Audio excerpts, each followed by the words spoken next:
নমস্কাৰ বন্ধু, পুনৰ স্বাগতম জনাইছোঁ মই এটা ভিডিঅ' মাজলৈ। আৰু আপোনালোকে চাই আছে আছামিজ ধামাকা ব্লগ। আৰু ভিডিঅ'টো পূৰা ধামাকা হ'বলৈ গৈ আছে, শেষলৈকে চাব। আৰু আপোনালোকক মই এটা অদ্ভুত বস্তু দেখাইছোঁ, আৰু অদ্ভুতটো এইটো এতিয়া নহয়, একে পাছতহে দেখাম আপোনালোকক। আৰু বলক ভিডিঅ'টো এতিয়া আৰম্ভ কৰোঁ।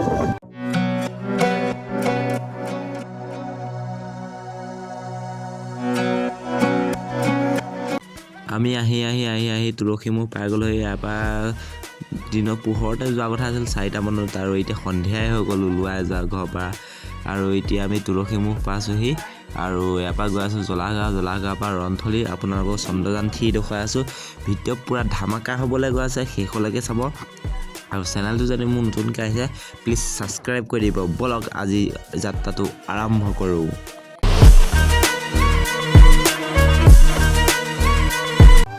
আমি এতিয়া আহি ৰন্থলী পাই গ'লোহি। আৰু ধুনীয়াকৈ মোৰ লগৰ বিকি দাসৰ বাইকখন এইখনতে পাৰ্কিং কৰি থৈছোঁ। আৰু এইটো ভাই বুলি কওঁ আমি ইয়াক। তোৰ নামটো কি আছিল? আৰু এইটো অসমৰ ল'ৰা বিকি দাস। আৰু ইয়াৰ চেনেলটো মই ডেছক্ৰিপশ্যনত দি দিম, আপোনালোকে লাইক কমেণ্ট এণ্ড ছাবস্ক্ৰাইব কৰি দিব চেনেলটো। আৰু ভিডিঅ'বিলাক যদি চাই ভাল পাই আছে আৰু কৰিব ভিডিঅ'বিলাক। আৰু ব'লক আপোনালোকক মই এতিয়া ভিতৰৰ দৃশ্যবিলাক দেখাওঁ, আৰু ৰাস্তাত কি বনাইছে সেইবিলাকো দেখাম।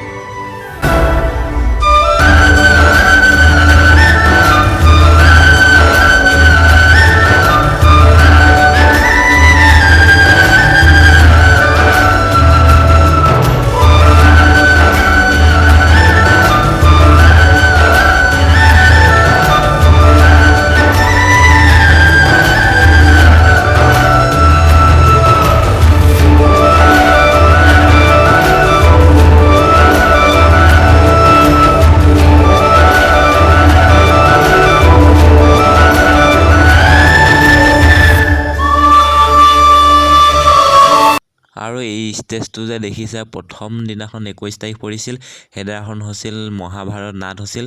আকৌ 22 তাৰিখৰ দিনাখন হৈছে দিহাৰ নাম প্ৰতিযোগিতা। আকৌ 23 তাৰিখৰ দিনাখন হৈছে কেলিগোপাল ৰাসলীলা। আমি এতিয়া ৰন্থলী পূজা মণ্ডপটো পাই গ'লোহি। এতিয়া সন্মুখতে ৰখি আছোঁ, ভিতৰলৈ যোৱা নাই। আপোনালোকৰ ভিতৰৰ বস্তুবিলাক দেখাম, কি কেনেকুৱা বনাইছে। আৰু চাওক এতিয়া অকণমানকৈ দেখুৱাইছোঁ, ভালদৰে দেখুৱাইছোঁ, চাই থাকক ভিডিঅ'টো।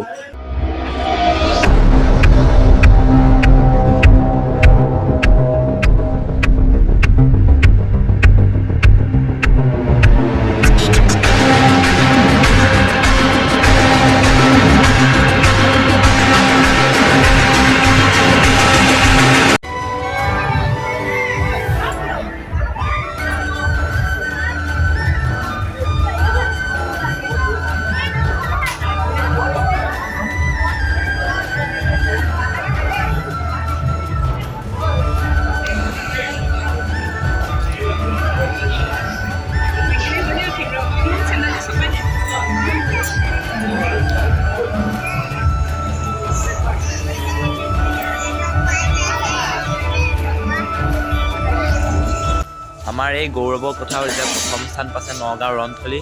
আৰু যদি ভিডিঅ'টো চাই ভাল লাগে লাইক কমেণ্ট এণ্ড ছাবস্ক্ৰাইব কৰি দিবা। আৰু মানে কালি ভিডিঅ'টো সমাপ্ত নকৰিলোঁ ৰাতিয়ে, আজি বোলো ৰাতিপুৱাই সমাপ্ত কৰোঁ। আৰু বহুত টোপনি আহি গ'ল, বাইকত আপ ডাউন কৰা হৈছে ন, সেইটো কাৰণে ভিডিঅ'টো সমাপ্ত নকৰিলোঁ। আৰু ভিডিঅ'টো এইকণতে সমাপ্ত কৰিলোঁ।